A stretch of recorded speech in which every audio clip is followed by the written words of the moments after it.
नमस्कार। मन की आवाज़ चैनल में आपका स्वागत है। हमारी आज की कहानी है नियति का न्याय।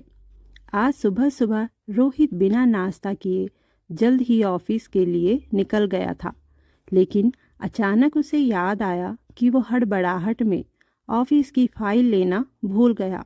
इसलिए फाइल को लेने के लिए घर वापस लौट आया। जैसे ही रोहित ने घर में कदम रखा, अंजलि की तेज आवाज से उसके कदम वहीं पर रुक गए। ज्यादा नौटंकी दिखाने की जरूरत नहीं है। कभी सब्जी में नमक ज्यादा होता है तो कभी सब्जी में मिर्च ज्यादा है। कभी आपको रोटी कड़ी लगती है तो कभी कुछ और। अरे ये घर है, कोई होटल नहीं जहां आपने ऑर्डर किया और ये नौकरानी आपके सामने आपकी पसंद का खाना हाजिर कर देगी। अरे खाना बनाने में मेहनत लगती है, आपका क्या है, खाना खाओगे और कमरे में लेट जाओगे। सारे काम मुझे अकेले ही करने पड़ते हैं। अब तो आप बोझ बन गई हैं हम पर। बैठे बैठे रोटियां तोड़ने की आदत मत डाल देना। आप समझ रही हैं ना। वैसे तो घर के सभी काम की जिम्मेदारी सल्ला जी के कंधों पर थी, लेकिन एक दिन जब अंजलि बाजार खरीदारी करने को गई थी और शीला जी घर के काम निपटा रही थी, इसी दौरान किचन की फर्श पर पानी गिरा होने के कारण एकाएक उनका पैर फिसल गया और वो नीचे गिर गई। उनके पाँव में बहुत तेज दर्द उठा। सल्ला जी उठने में भी असमर्थ थी। जैसे तैसे वो अपने फ़ोन तक आई और बेटे को फ़ोन किया। रोहित जल्दी से घर पहुंचा और माँ को बिस्तर में लेटाकर अंजलि को फ़ोन मिलाता है। अंजलि, माँ किचन में अचानक फिसल गई हैं। मैं उनको लेकर हॉस्पिटल जा रहा हूँ। तुम कहाँ हो? जल्दी से घर आ जाओ। लो, अब ये नई मुसीबत आ गई। अब घर में रहकर इनकी सेवा करनी पड़ेगी। मन ही मन बड़बड़ाते हुए अंजलि घर आ जाती है। रोहित सल्ला जी को डॉक्टर को दिखाता है और जांच में पता चलता है कि उनके पाँव में मोच आ गई है। डॉक्टर उनके पैर में प्लास्टर करके उनको बेड रेस्ट की सलाह देते हुए उन्हें घर जाने को कह देते हैं। घर आकर रोहित अंजलि को अपनी माँ का ख्याल रखने की सख्त हिदायत देता है। रोहित की हिदायत के अनुसार अंजलि रोहित के सामने अपनी सासू माँ का पूरा ध्यान रखती, लेकिन रोहित के जाने के बाद वो अपनी सासू माँ को जली कुटी सुनाने का एक भी मौका नहीं छोड़ती। अब अंजलि को सासू माँ का यूं बिस्तर पर आराम करना खल रहा था। वो ना तो उनके लिए ठीक से खाना बनाती और ना ही उनसे ठीक से बात करती। जब तक सल्ला जी खुद कर सकती थी तब तक ठीक था, लेकिन जैसे ही उन्होंने बिस्तर पकड़ा वो अपनी इच्छा अनुसार और अपने पाचन के अनुसार खाने को तरस गई थी। आज जब रोहित अचानक घर आता है तो अंजलि की कठोर आवाज़ सुनकर उसके पांव वहीं ठहर जाते हैं। अंजलि जोर जोर से चिल्ला रही थी। रोहित सोच रहा था कि आखिर कौन है जिस पर अंजलि इतना गुस्सा कर रही है। उसने खिड़की की ओर से अंदर झांक कर देखा तो उसके पांव तले जमीन खिसक जाती है। रोहित देखता है कि अंजलि माँ से इस तरीके से बात कर रही है। प्लेट पर 2 सूखी रोटी और सूखी सब्जी रखी थी और माँ अंजलि से सूखी रोटी सब्जी के साथ थोड़ा सी चाय लाने को कहती है, जिस पर अंजलि माँ को इतनी बातें सुना रही होती है। माँ से जब खाया नहीं जाता तो माँ पानी पी पी कर वो सूखी रोटियां अंदर डाल रही थी और बार बार अपने आंखें पोंछ रही थी। शायद कुछ आंसू मिर्च की वजह से और कुछ दुख की वजह से उनकी आंखों से बह रहे थे। अंदर का नज़ारा देख रोहित की आंखों में आंसू आ गए। रोहित को विश्वास नहीं हो रहा था कि अंजलि उसकी माँ के साथ ऐसा बर्ताव करती है। रोहित सोच में डूब गया। रोहित लॉन में लगे बेंच पर बैठ जाता है और सोचता है, मैंने तो खुद अपनी पसंद की लड़की से शादी की थी। जिस अंजलि को मैं जानता था वो ये नहीं है। रोहित की आंखें आंसुओं से सराबोर हो उठी। सोचने लगा, ये तो बहू है, पर माँ का बेटा भी कहाँ उसका हो पाया। पिताजी को गुजरे 20 साल हो गए हैं। माँ हमेशा से चुपचाप सारे दुखों को खुद में समेटकर खामोशी से जी रही थी।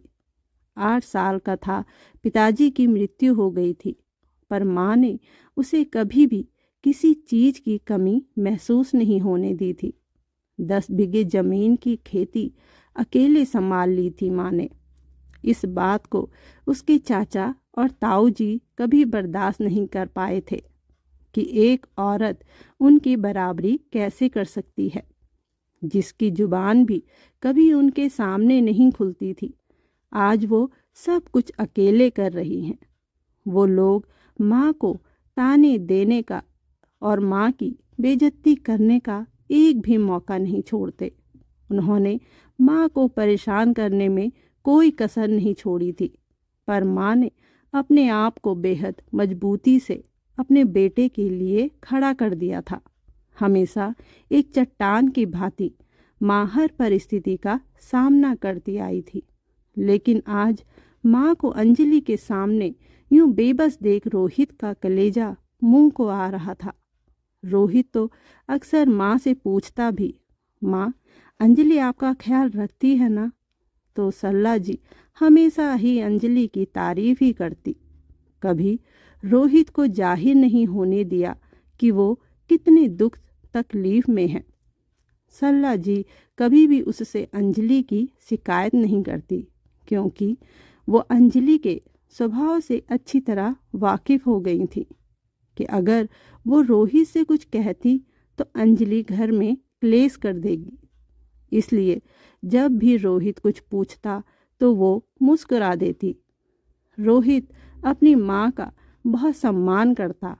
माँ के साथ इस तरह का व्यवहार उसे बर्दाश्त नहीं हो रहा था। उसे विश्वास नहीं हो रहा था कि मैंने जिस लड़की से प्यार किया वो ऐसी निकलेगी। लेकिन अंजलि बहुत चालाक किस्म की औरत थी। वो हमेशा रोहित के सामने बड़ी सलीके से पेश आती, और जब घर में रोहित नहीं होता तब एकदम से अपना असली चेहरा सामने ला देती। अभी परसों की ही तो बात थी, जब रोहित ऑफिस के लिए निकल रहा था तो माँ ने पीछे से हिचकिचाते हुए आवाज़ लगाई, बेटा मेरी दवाइयाँ खत्म हो गई है, तुम शाम को आते हुए ले आना। तो रोहित कहता है, अरे माँ बिल्कुल भी समय नहीं है मुझे, वैसे ही बहुत काम रहता है ऑफिस का। आपकी दवाइयाँ अंजलि ले आएगी, मुझे शाम को आते हुए वैसे ही देर हो जाती है। कहकर रोहित जल्दी से ऑफिस के लिए निकल गया। रोहित के जाते ही अंजलि ने घूर के अपनी सास को देखा और बम की तरह फट पड़ी। आप इतनी बुजुर्ग हो गई हैं, आपको पता नहीं कि किसी को जाते हुए पीछे से टोकते नहीं हैं। अरे पूरा दिन ऑफिस में काम करते हैं, तब जाकर 2 पैसे कमा पाते हैं रोहित, और वो भी आपकी दवाइयों में लग जाते हैं। रोहित की माँ चुपचाप बहू की डांट फटकार सुनकर रह जाती हैं। रोहित तो आंख बंद करके अपनी पत्नी अंजलि पर भरोसा किया करता था। उसने तो ये भी नहीं पूछा कि अंजलि तुम माँ की दवाइयाँ लाई भी थी या नहीं। रोहित को लगता कि अंजलि उसकी माँ का अच्छे से ख्याल रख रही है, और ऐसा होता भी क्यों नहीं। जब तक रोहित घर में होता, अंजलि अपनी सासू माँ के आगे पीछे घूमती। जब भी खाना या नाश्ता बनाती तो रोहित से कहती कि माँ जी के लिए बना रही हूँ, पहले उन्हें देना है। माँ से अच्छे से भी बात किया करती। किसी विश्वास के चलते रोहित ने पूरे घर की बागडोर और अपनी माँ की देख रेख की बागडोर अपनी पत्नी अंजलि के हाथों सौंप रखी थी। लेकिन आज रोहित के सामने अंजलि का असली चेहरा आ गया था। रोहित ने मुश्किल से खुद को संयत किया और घर में प्रवेश किया। रोहित को देख अंजलि घबरा सी गई। अरे, आप इतनी जल्दी कैसे आ गए? रोहित कहता है, मैं अपनी एक फाइल लेने आया था। माँ कहाँ है? इस पर अंजलि कहती है कि माँ कमरे में आराम कर रही हैं। अभी नाश्ता किया है उन्होंने। आज आप बिना नाश्ता किए चले गए थे। अब जब आप आ गए हो तो नाश्ता लगा दूं आपके लिए? हाँ, लगा दो कहकर रोहित माँ के कमरे में जाता है और देखता है कि माँ सो चुकी थी, लेकिन उनके गालों में आंसू के निशान अभी भी दिख रहे थे। रोहित खुद को संयत कर कमरे से बाहर आ जाता है। रोहित देखता है कि अंजलि ने उसकी थाली में 2 प्रकार की सब्जी, घी लगी हुई गरम गरम रोटियां, दही, दाल, सलाद सब कुछ रखा हुआ है। रोहित अपनी थाली में 2 सूखी रोटी और 1 सब्जी रखकर और सभी चीज़ थाली से हटा देता है। इतने में अंजलि कहती है, अरे क्या हुआ? इतनी सारी चीज़ बनाई है मैंने आपके लिए और आप बस सूखी रोटी और सब्जी खा रहे हैं। क्या हो गया? आपकी तबीयत तो ठीक है ना?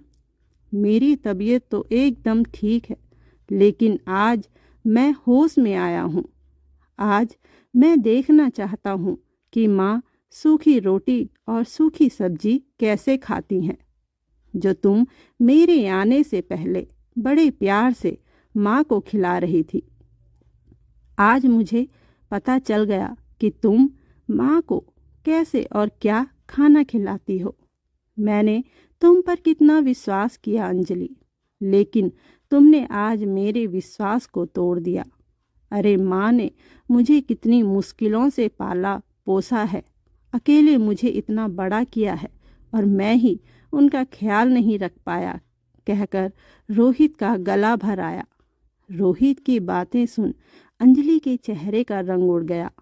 वो शर्म के मारे रोहित से नजरें नहीं मिला पा रही थी। आज रोहित के सामने अंजलि का असली चेहरा आ गया था। खाना खाकर रोहित माँ के कमरे में जाता है और माँ के पांव पकड़ रोने लगता है। पांव पर आंसू की बूंदें गिरने पर माँ जग जाती है और देखती है कि रोहित उनके पैरों पर बैठा है। अरे रोहित, आज तू इस समय पर घर में कैसे?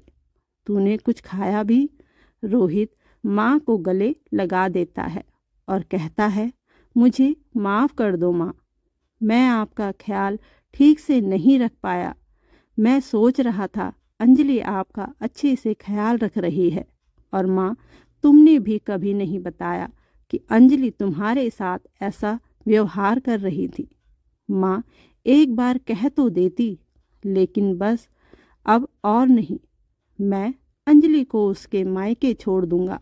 मैं अब उसके साथ नहीं रहना चाहता माँ। बाहर खड़ी अंजलि रोहित की सब बातें सुन रही थी। वो दौड़कर जाती है और रोहित के माँ के पैरों में गिर जाती है। मुझे माफ़ कर दीजिए, मुझे मायके मत छोड़िए। अभी पीछे से मेरी 2 बहनें भी हैं। अगर मैं इस तरह मायके में रहने लगी तो बहनों का क्या होगा? मेरे माँ बाप तो जीते जी मर जाएंगे। माँ, मैंने आपके साथ बहुत बुरा व्यवहार किया। मैं जानती हूँ कि मैं बहुत बुरी हूँ, लेकिन मुझे एक मौका दे दीजिए माँ। मैं आगे से आपको शिकायत का मौका नहीं दूंगी। रोहित, प्लीज़ मुझे माफ़ कर दो। इस पर रोहित कहता है, अंजलि, तुम्हें पता है यह सिर्फ तुम्हारी सोच नहीं है, बल्कि लगभग हर बहू की सोच है कि ये हमारे माँ बाप नहीं हैं, ये तो सास ससुर हैं, केवल पति के माँ बाप हैं। लेकिन जैसे तुम्हारे माँ बाप हैं, वैसे ही पतियों के माँ बाप ही हैं। हर माँ बाप की ख्वाहिश होती है कि उनकी बहू आएगी जो हर सुख दुख में उनका साथ देगी, रिश्तों को समझेगी, घर को संभालेगी, किसी को बिखरने नहीं देगी। लेकिन होता क्या है, ठीक उसका उल्टा। बेटा, जो भी हुआ अब वो भूल जा। देख, बहू भी माफ़ी मांग रही है। बहू की गलती को नादानियाँ समझ माफ़ कर दे बेटा। और अंजलि को पास बुलाकर उसका माथा चूम लेती हैं। अपनी सासू माँ के मुंह से ये बात सुन अंजलि हैरान थी और सोच रही थी कि इतना कुछ होते हुए भी माँ के दिल में मेरे लिए कितना प्यार है। रोहित ने अंजलि को मायके तो नहीं भेजा, लेकिन रोहित फिर दोबारा अंजलि पर विश्वास न कर पाया। अब जब भी रोहित को समय मिलता, वह अपनी माँ के साथ बैठकर बातें करता। दोनों माँ बेटे बैठकर खाना खाते। उनकी दवाइयाँ हो या उनकी ज़रूरत का कोई सामान हो, सब रोहित खुद ही देखता और माँ भगवान का शुक्रिया अदा करते न थकती कि उन्होंने उसे हीरे जैसा बेटा दिया। धन्यवाद दोस्तों। कहानी पसंद आई हो तो कमेंट, लाइक, चैनल को सब्सक्राइब ज़रूर करिएगा।